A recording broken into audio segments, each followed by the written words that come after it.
tener todo listo. Así que empecemos. Padre, te damos gracias en esta mañana por esta oportunidad y este privilegio que nos das de podernos presentar delante de tu presencia una vez más. Gracias por este nuevo día, Dios Todopoderoso, en el cual nos presentamos delante de ti, oh Dios Todopoderoso, pidiendo tu asistencia, tu misericordia, tu favor, tu dirección, Dios Todopoderoso, para que podamos caminar conforme a tu voluntad.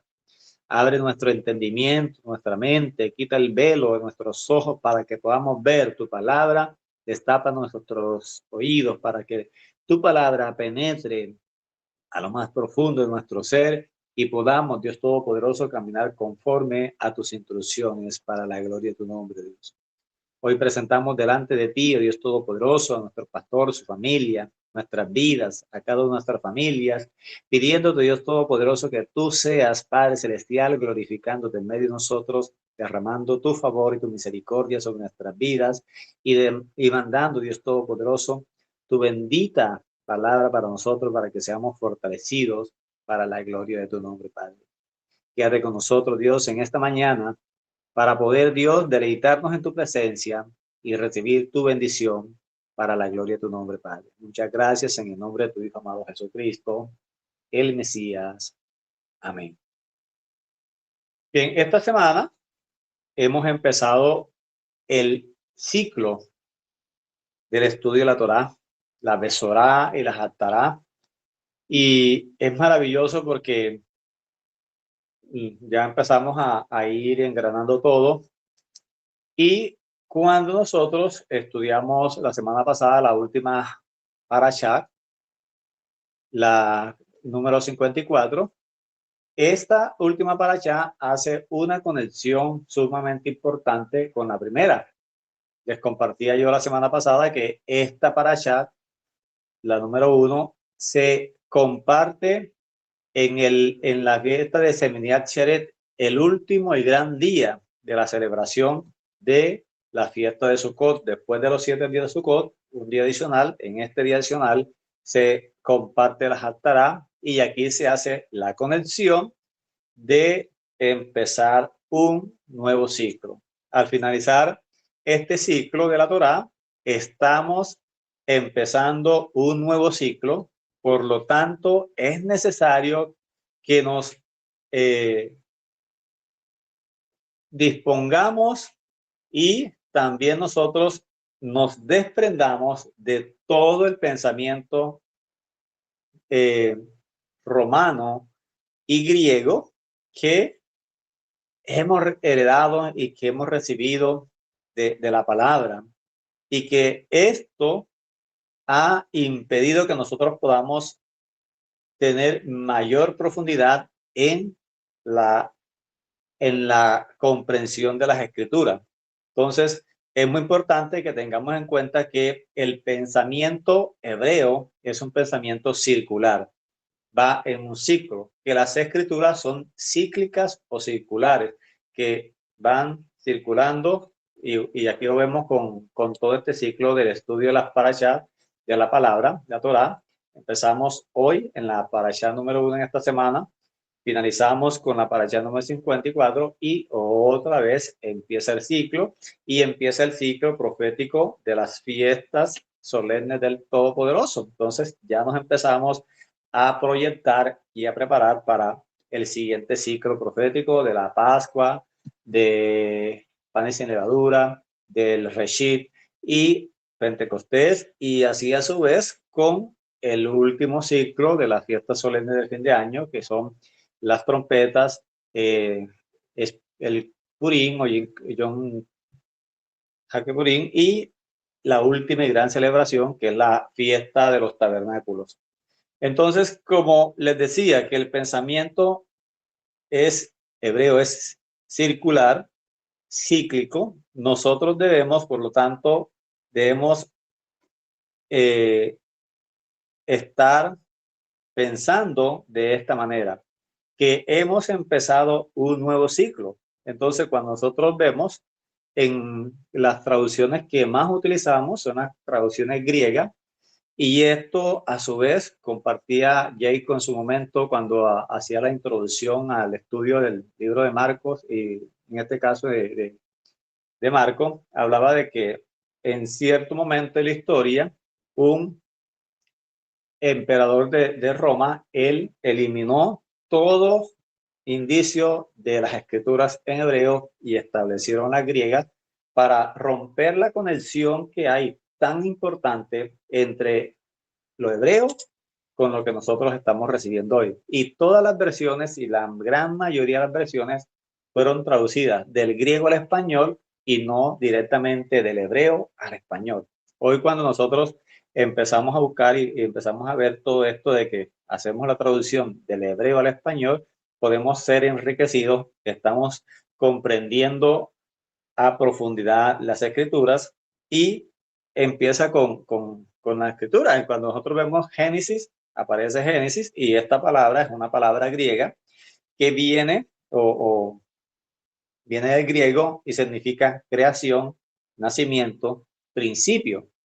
Pero cuando vamos al hebreo, acá es Bereshit y Bereshit está compuesta por dos palabras. Tiene un artículo que es la expresión Bet y el Reshit, que más adelante vamos a estar profundizando un poquito en eso. Entonces, el Bereshit está formada por el Bet, que es una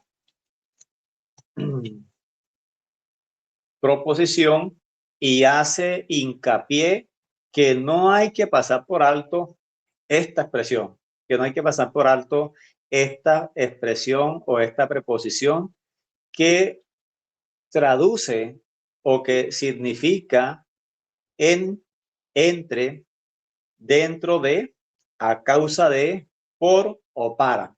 Entonces, cuando estamos viendo de que en el principio estamos mirando de que hay alguna profundidad tan grande y la segunda expresión o la segunda parte de Bereshit es la palabra Reshit, que viene del griego Rosh, que significa cabeza, primero, principio, inicio, príncipe, jefe, y, y, y esto nos lleva a que el Bereshit es por causa de o por la cabeza de Dios creó los cielos y los cielos. Y podemos mirar muchas otras interpretaciones más acordes, más apropiadas a que la que leemos en la Reina Valera, que dice, en el principio creó Dios los cielos y la tierra. Entonces, ¿por qué creó Dios los cielos y la tierra? Entonces, ahí miramos el por qué, el fundamento, por causa de el Reshit, que es el principio, el primogénito, la cabeza, el primogénito, por causa de Yeshua o por causa de su pueblo Israel, creó los cielos y la tierra. Entonces vemos que el término en hebreo, Bereshit, no representa la finalidad de algo, sino que está ubicado en el pasado, con lo contrario al Reshit, que define un principio siempre activo que se renueva constantemente. O sea, que es un ciclo que va renovando y en este nuevo ciclo nosotros tenemos que reinventarnos o reiniciarnos o reaprender muchas cosas y por eso es muy importante que nosotros reiniciemos. Por ahí hay una expresión que es el reset, que es resetear o borrar todo y empezar de nuevo. Entonces estamos en un nuevo ciclo, un empezar de nuevo, y eso nos lleva a que es la esencia de lo que pudo crear o pudo crear el Todopoderoso. El Bereshit fue el principio que se renovó o que se estableció en el mundo y que tiene que ver con lo venidero, lo que el Todopoderoso va a hacer y que Él mostró desde el principio el fin de las cosas. Entonces, esta semana, así como estuvo compartiendo los hermanos, el pastor, toda la Haftará en el capítulo 42, 43 de Isaías, y todo el capítulo 1, 2, 3, hasta llegar al capítulo 6, los primeros versículos de Génesis, habla acerca de toda la parashá. Hoy nos corresponde el capítulo 1 del libro de Marcos, Y quiero empezar leyendo del versículo 1 al versículo 8. Leo desde la Reina Valera y dice lo siguiente. Principio del Evangelio de Jesucristo, Hijo de Dios, como está escrito en Isaías el profeta. He aquí yo envío mi mensajero delante de tu faz, el cual preparará tu camino delante de ti. Voz del que clama en el desierto, preparad el camino del Señor, enderezad su senda. Bautizaba Juan en el desierto y predicaba el bautismo del arrepentimiento para perdón de pecados, y salía a él toda la provincia de Judá y todos los de Jerusalén, y eran bautizados por él en el río Jordán, confesando sus pecados. Y Juan estaba vestido de pelo de camello y tenía un cinto de cuero alrededor de sus lomos, y comía langostas y miel silvestre. Y predicaba diciendo: viene tras de mí el que es más poderoso que yo, a quien yo no, de quien no soy yo digno de desatar encorvado la correa de su calzado. Y yo a la verdad os he bautizado en agua, pero él os bautizará en Espíritu Santo y fuego. Como nos compartió Jason en su momento, el Evangelio de Marcos es un evangelio que nos muestra a Yeshua ejecutando la obra del Señor como el siervo, haciendo muchas cosas, muchos milagros, y en este capítulo 1 nos muestra el inicio del ministerio de Jesús, nos muestra la manifestación de Juan el Bautista, el bautismo de Juan Bautista, el bautismo de Yeshua, nos muestra la tentación de una manera rápida y en todo el recorrido del libro también cómo Jesús inicia su ministerio y cómo Jesús empieza a hacer milagros.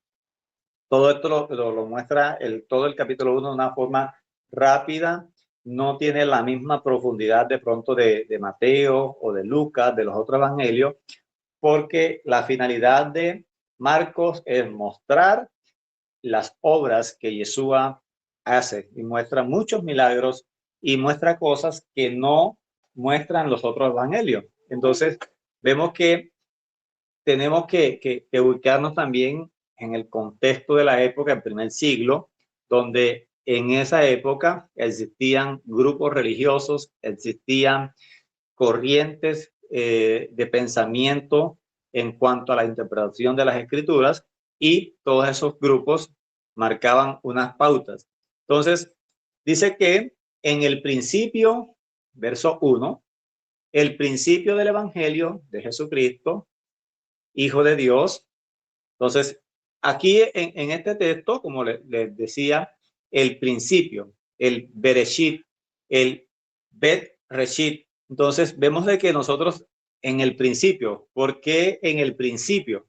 Porque aquí hacemos la conexión de Génesis, de cuando Dios, el Padre Celestial, crea todas las cosas, establece a Yeshua como el primogénito de la creación. Él establece a Yeshua como el Debar, la palabra. Él, por su palabra, y ahí lo muestra claramente, él dijo y fue hecho.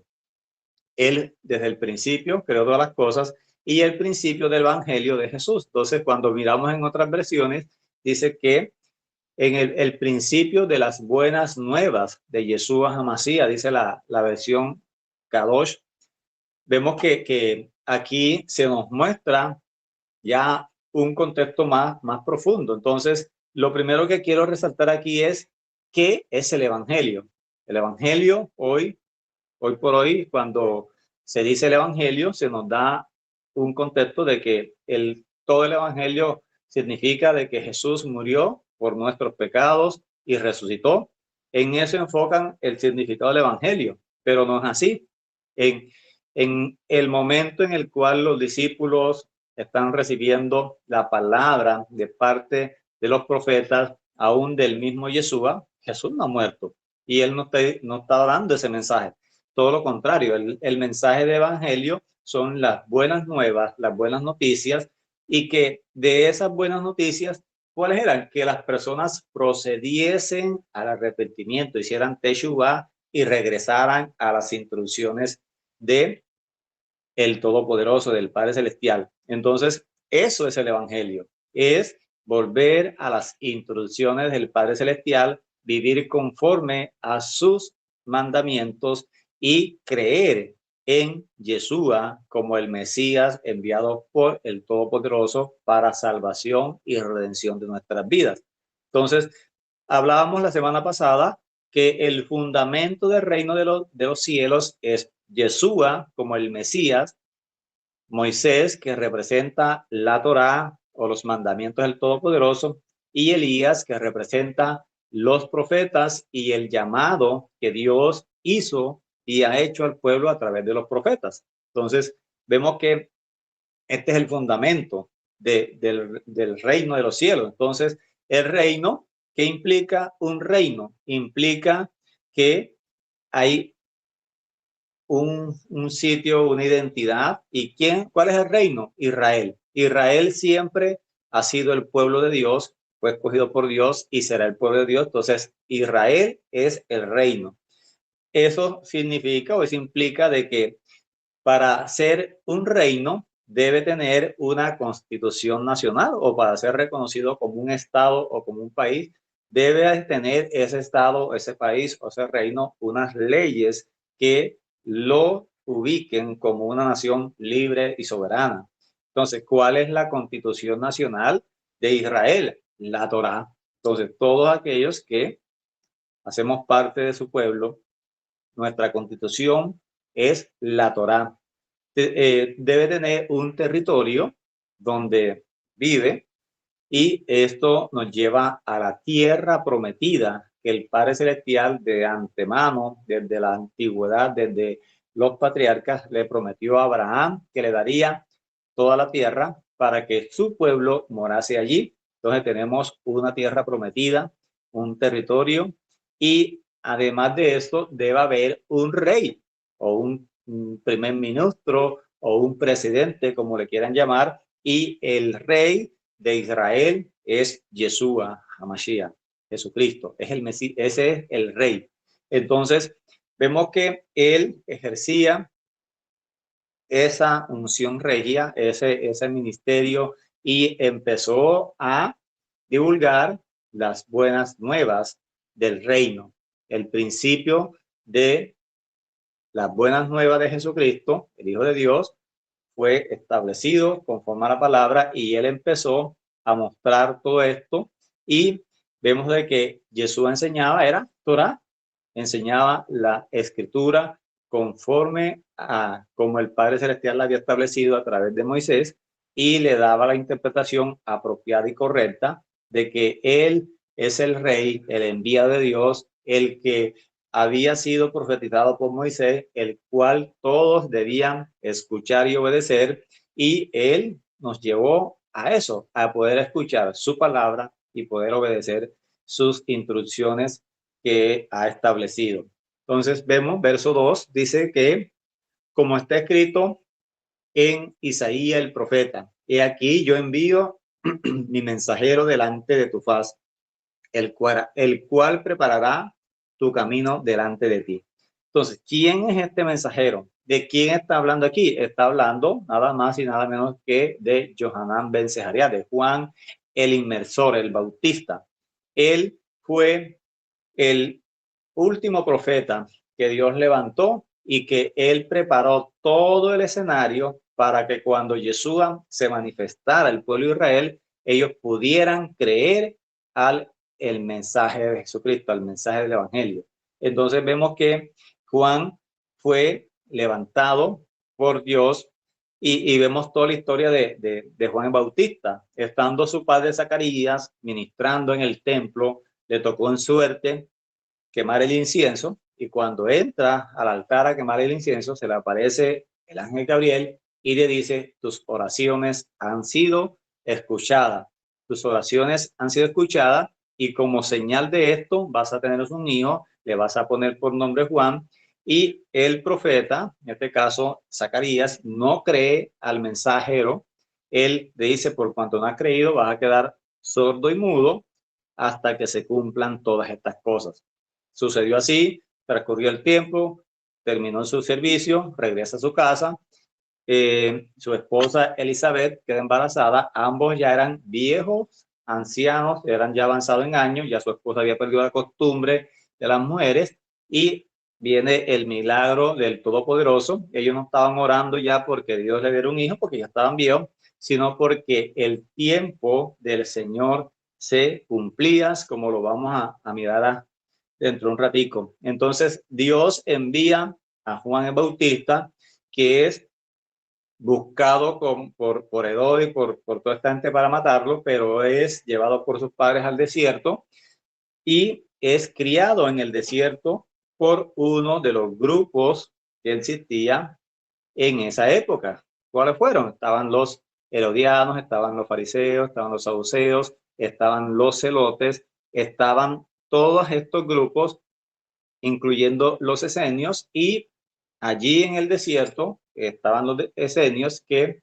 ellos habían sido echados del templo porque el templo había sido tomado en posesión por los fariseos y los saduceos, quienes manejaban el poder político, y ellos se van al desierto, y en el desierto llega Juan, y Juan es formado por ellos, y en su momento, en el tiempo preciso que Dios había establecido, se manifiesta Juan el Bautista, nace Yeshua en el cumplimiento profético en el día cuarto, como Dios creó el sol, la luna y las estrellas, y Yeshua representa ese sol de justicia. Yeshua nace en el cuarto día. Y podemos mirar cómo en todo esto el Todopoderoso va estableciendo las cosas. Entonces, el mensajero es Juan el Bautista, y lo podemos ratificar ahí en Zacarías capítulo 3, verso 1, como los profetas ya habían anunciado de antemano esto, que vendría ese mensajero. Perdón, Malaquías capítulo 3, verso 1. Dice: he aquí que yo envío mi mensajero, el cual preparará el camino delante de mí. Vendrá súbitamente a su templo, a su templo, en el Señor a quien vosotros buscáis, y el ángel del pacto a quien desatáis vosotros. He aquí que viene, y ha dicho Jehová de los ejércitos. Entonces, he aquí que yo envío el mensajero, el cual preparará el camino delante de mí. Vendrá entonces súbitamente. Estaba siendo anunciado que Dios iba a enviar a un mensajero que iba a preparar el camino del Mesías.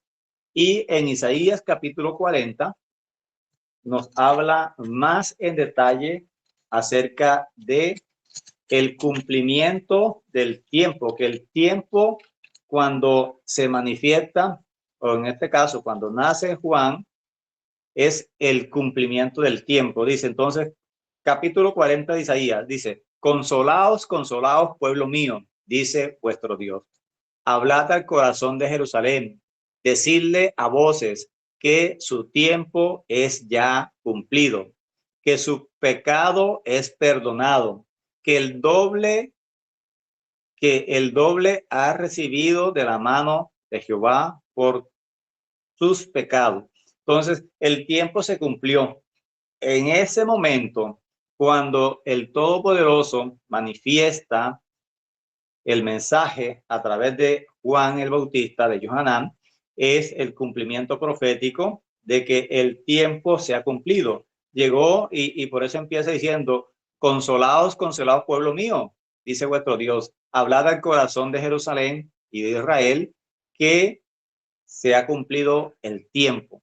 Era el tiempo propicio, se cumplió el tiempo, y por eso los que vivieron ese momento del nacimiento de Juan el Bautista, el nacimiento de Yeshua, ellos pudieron ver de que se estaba cumpliendo el tiempo, porque ellos manejaban sus calendarios, manejaban los tiempos proféticos, conocían la profecía y sabían que para esa época debía manifestarse el Mesías. Pero como en la mentalidad que había en el primer siglo, todos los israelitas estaban esperando a un Mesías que se levantara como un jefe del ejército y peleara contra el Imperio Romano, venciera el Imperio Romano y los liberara de la esclavitud en la cual ellos estaban oprimidos. Pero la manifestación del Mesías no fue como rey, sino que fue como siervo, y lo vemos en el capítulo 53 de Ezequiel, como el Todopoderoso manifiesta el Mesías en forma de siervo. Entonces, vemos de que aquí sigue diciendo, verso 3 del capítulo 40 de Isaías, dice, voz que clama en el desierto, preparad el camino a Yahweh, enderezad las calzadas en soledad a nuestro Dios.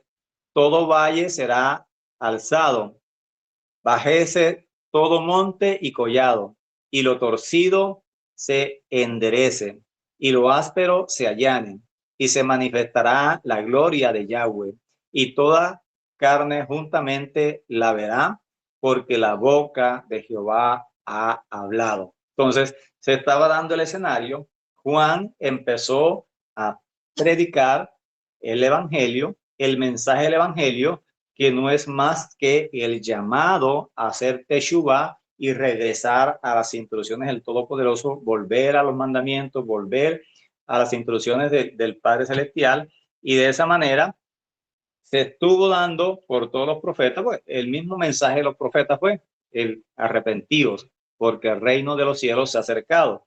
Cuando Jesús empieza a predicar también el mensaje, él empezó con con la misma expresión, el reino de los cielos se ha acercado a vosotros, así que arrepentidos. Entonces, el Padre Celestial estaba preparando el escenario, había preparado todo y empezó a enviar el cumplimiento profético de lo que se estaba viviendo en ese momento. Todo ojo lo verá y todo ojo lo pudo ver físicamente a Yeshua predicar en Israel por todas las aldeas, todos los pueblos, todas las ciudades. Lo pudieron ver y se pudo cumplir la primera parte de esa profecía de que todo ojo lo verá, y la segunda parte es en su segunda venida, cuando Él venga, todo ojo lo verá. Entonces, ese era el tiempo que el Todopoderoso había establecido, la venida de Yeshua y el enviado de parte de Dios Todopoderoso a Juan como es Elías, que representa los profetas. No que Juan era Elías, sino que vino en el poder de Elías, trayendo un mensaje contundente, poderoso, y las multitudes venían donde Juan, se bautizaban, se sumergían en las aguas para perdón de pecados. Entonces, vemos que esto era el escenario que se estaba preparando, porque el Dios Todopoderoso, él mismo vendría a buscar las ovejas perdidas de la casa de Israel. Seguimos leyendo acá en Marcos y vamos por el capítulo 5. Leo desde, verso 3, 2 y 3 había leído. Bautizaba Juan el Bautista en el desierto y predicaba el bautismo de arrepentimiento para perdón de pecados. Entonces, hoy el concepto o la perspectiva que se tiene del bautismo es totalmente diferente al que se tenía en el primer siglo. Hoy la gente se bautiza no para perdón de pecados, sino para pertenecer a una comunidad, para hacerse miembro de una X iglesia o comunidad, y no para arrepentimiento de pecado. Entonces, en las escrituras muestra diferentes tipos de bautismo o tevilá o mibbe. Entonces, cuando vemos que hay un bautismo de arrepentimiento para dar testimonio públicamente, se sumerge la persona en aguas corrientes, y eso representa de que nacemos de nuevo, morimos al viejo hombre, a la vieja naturaleza, y nos levantamos en una nueva persona, Ese es el proceso del bautismo. Por eso la gente corría delante de Juan, se bautizaban, eran bautizados con Juan y ellos empezaron a caminar nuevamente conforme a las instrucciones del Todopoderoso, porque ese era el llamado. Ese era el gran llamado que tuvo Elías. Elías, cuando estuvo predicando en su momento, él llamaba al pueblo a eso, al arrepentimiento. Y por eso él pudo destruir todos los profetas de acera, y él les dijo, bueno, comprobé cuál es el Dios verdadero, si Baal o Jehová de los ejércitos. Entonces vemos cómo ese mismo poder que manifestó el Todopoderoso a través de Elías, Dios Todopoderoso lo manifiesta a través de Juan el Bautista, aunque Juan no hizo milagros como tales de sanidades y eso, pero sí preparó el corazón de todo el pueblo de Israel para poder recibir y reconocer a Yeshua como el Mesías. Ese fue el papel más importante que Johanán pudo realizar, ser el mensajero previo a la manifestación de Yeshua, de preparar el camino, de allanar, como decía Isaías 40, el terreno, de todas las colinas ser allanada, de lo áspero, de enderezar el camino, de lo torcido, enderezarlo. Él hizo todo ese trabajo para que todo el pueblo pudiese estar expectante y atento cuando Yeshua se manifestara. Entonces vemos de que ellos procedían al bautismo en masas delante de Juan, y Juan los bautizaba. Dice aquí que salía a él toda la provincia de Judá y todos los de Jerusalén, y eran bautizados por Juan el Bautista en el río Jordán, confesando sus pecados. Miren que la intención o el propósito del bautismo o de la tevilá es que las personas eran sumergidas confesando sus pecados y procediendo a arrepentimiento. Eran llevados a eso, al arrepentimiento, eran llevados a regresar a las instrucciones del Todopoderoso, confiando en el mensaje que se le estaba dando.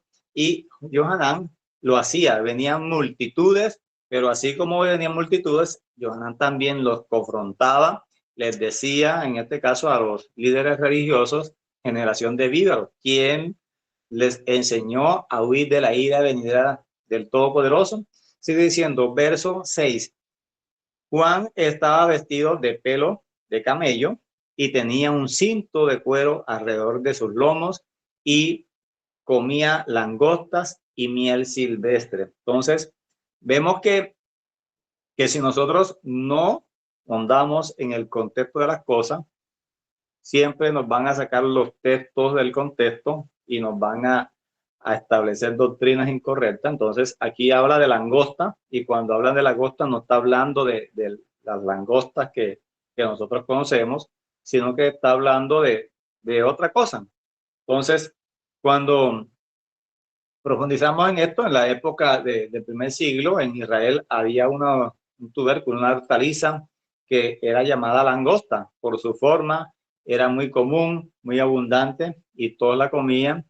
Entonces, esta langosta, y que también hace referencia a los saltamontes que son permitidos por la Torá consumir o ser tomados como alimento, hace referencia a eso, y la miel. Entonces vemos de que Juan vestía de pelo de camello, vestía de un cinto de cuero, representando a su formación como este grupo que lo adopta, que lo enseña, que le enseña la palabra, que eran los esenios. Los esenios, ellos profesaban eso, que no era necesario tener abundancia de cosas, sino la humildad y la sencillez en eso. Entonces, era todo lo contrario a los saduceos y los fariseos, que ellos vestían ostentosamente, eran los ricos de la época los que manejaban el poder, y era totalmente contrario a su interpretación de las escrituras. Entonces, Juan bautizaba a la gente para perdón de sus pecados, para arrepentimiento.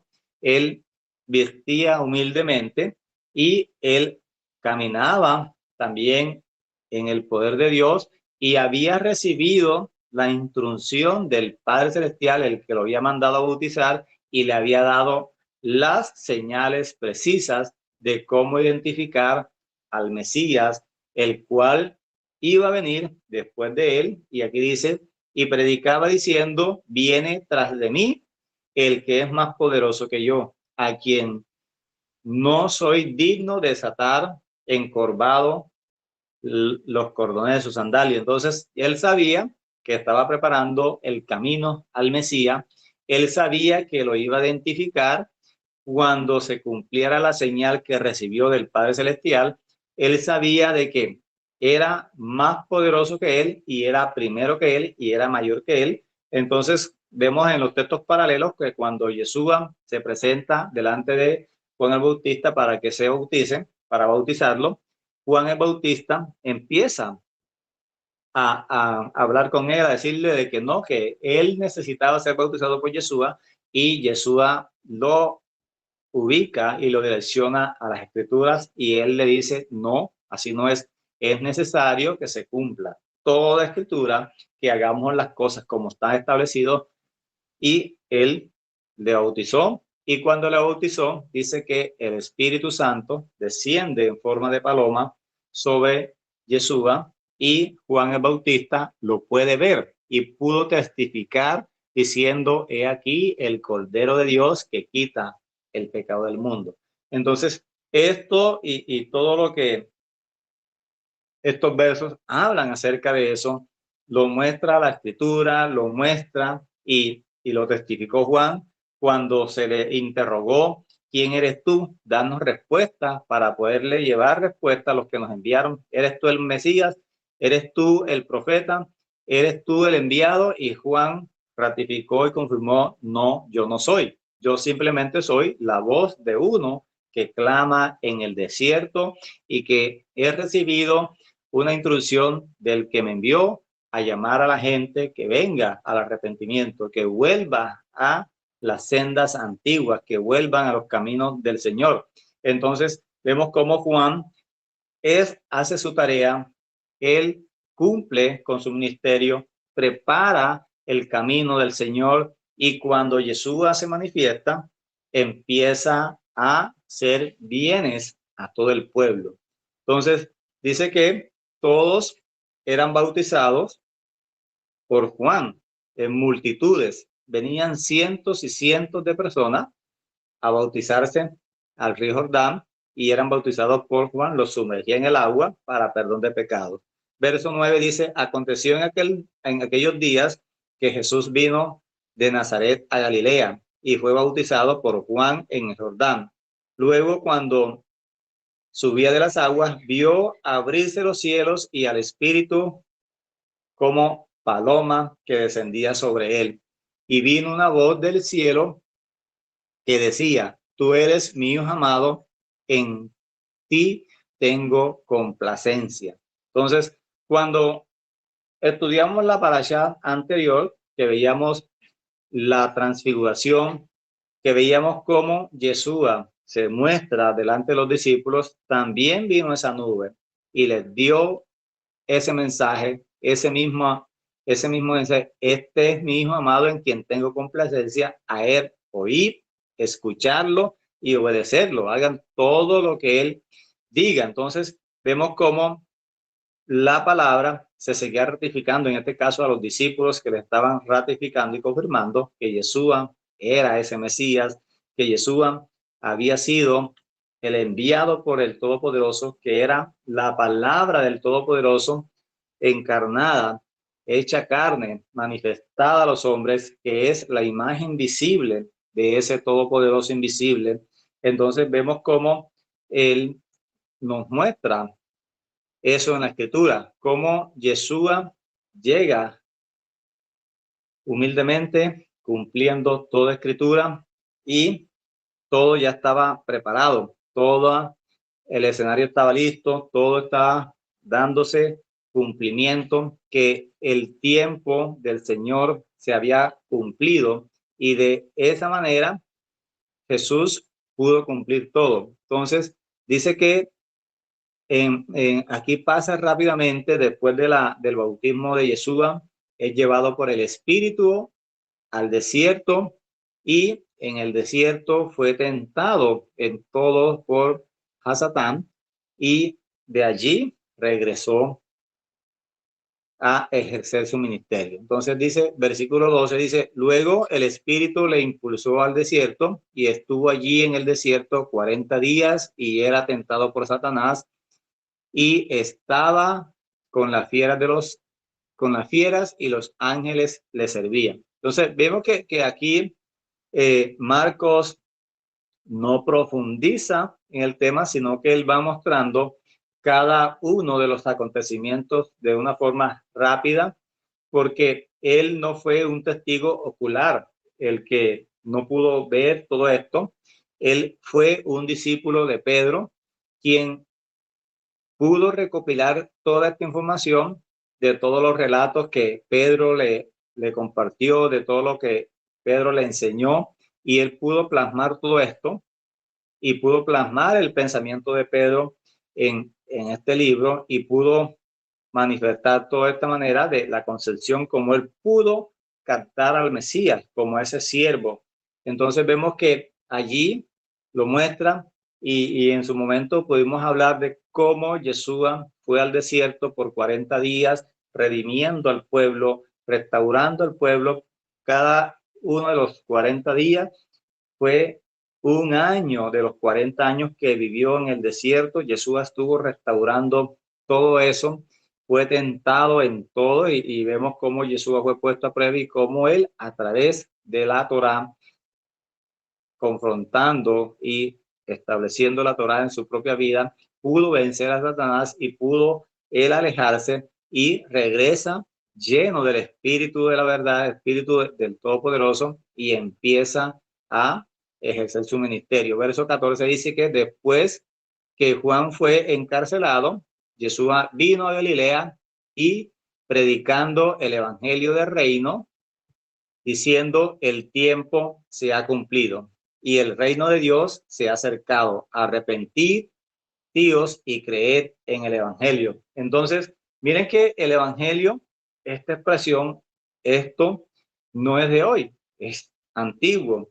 Esa expresión viene desde la época de Moisés, porque es el mismo mensaje que el Padre le entrega a Moisés, el mismo mensaje que le entregó a los profetas, el mismo mensaje que predicó Juan el Bautista, el mismo mensaje que predicó Yeshua y los apóstoles, y tiene que ser el mismo mensaje que nosotros hoy prediquemos: el arrepentimiento para perdón de pecados, el bautismo, el poder llevar a la gente a que regrese en Teshuvá, en arrepentimiento, a las instrucciones del Todopoderoso, porque el fundamento del reino de los cielos es Yeshua como Mesías y Salvador, Moisés, que representa las instrucciones del Todopoderoso, la Torá, y Elías, que representa el llamado al arrepentimiento de los profetas que fue dado. Entonces, allí está el fundamento, allí está el evangelio completo,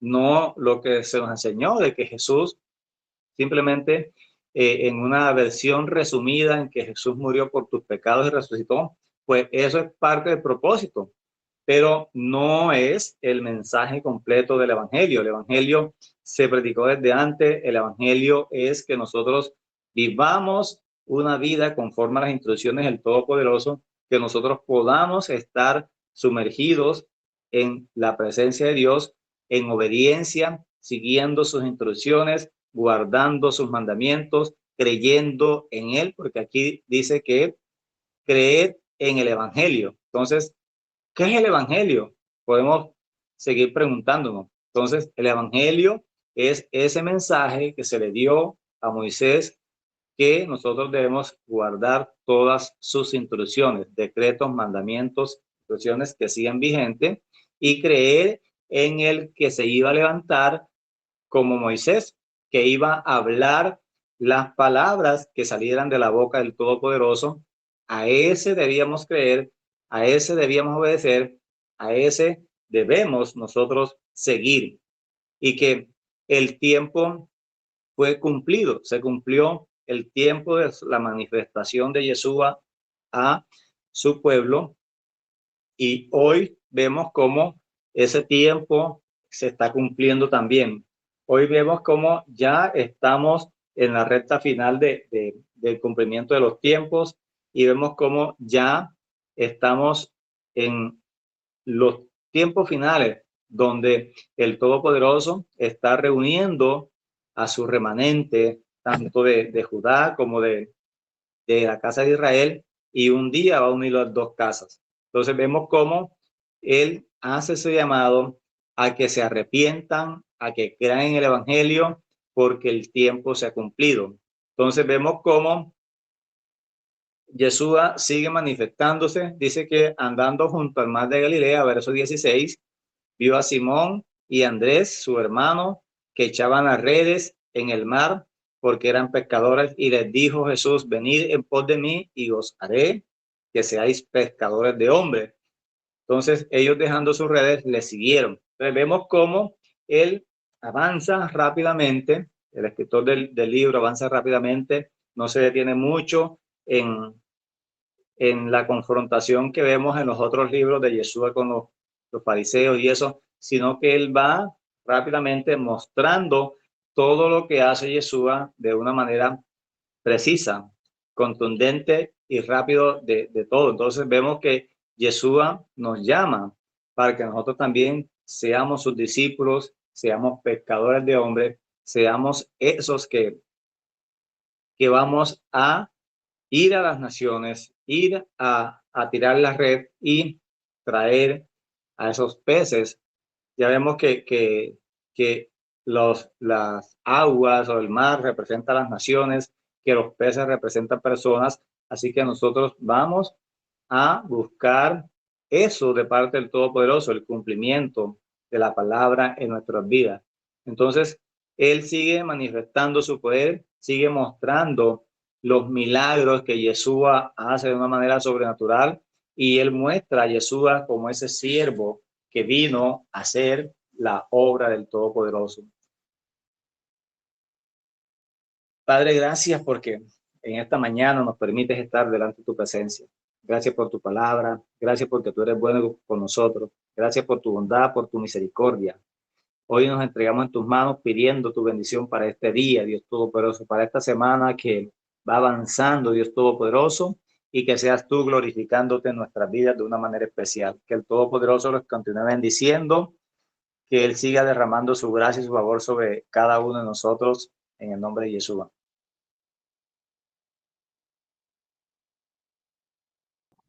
Amén, amado. Señor lo bendiga. Amén. Amén, amén.